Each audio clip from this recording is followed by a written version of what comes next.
In today's video, I'm going to teach you how to hose Claude Code agents. By the end, you'll be comfortable opening a fresh workspace, writing a clear prompt that sets your coding task up for success, and sending it off so the agent can get to work.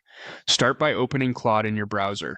When the site loads, you'll land on a clean interface with a sidebar on the left and a main chat area on the right. This is where all of your conversations live. Think of it like a project hub for different tasks. Keeping things organized here will save you time later.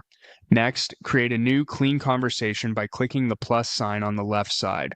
That plus button spins up a brand new chat with no prior context, which helps the agent focus only on the task at hand. This is especially useful for coding work, where stray context from an old conversation can lead to confusing or mixed results. Fresh chat, fresh mind. Now, in the message box of that new chat, type your prompt. This is the most important part. Be direct and specific about what you want the agent to build or debug. Clarify the goal, the programming language, the framework or runtime if it matters, and the expected output format. For example, you can say what files you'd like created, how functions should be named, and any constraints like performance targets or style guidelines.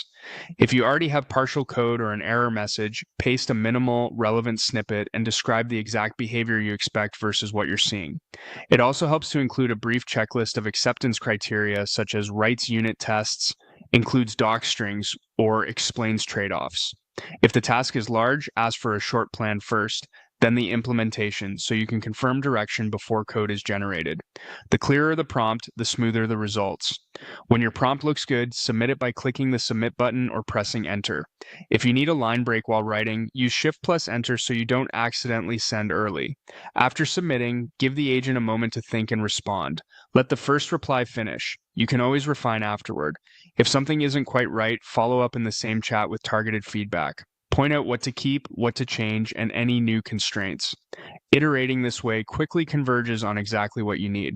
That's it. Open Claude, start a fresh chat with the plus sign, type a precise prompt, and submit. With those simple steps and clear guidance, you'll hose Claude code agents toward reliable, high-quality outputs every time.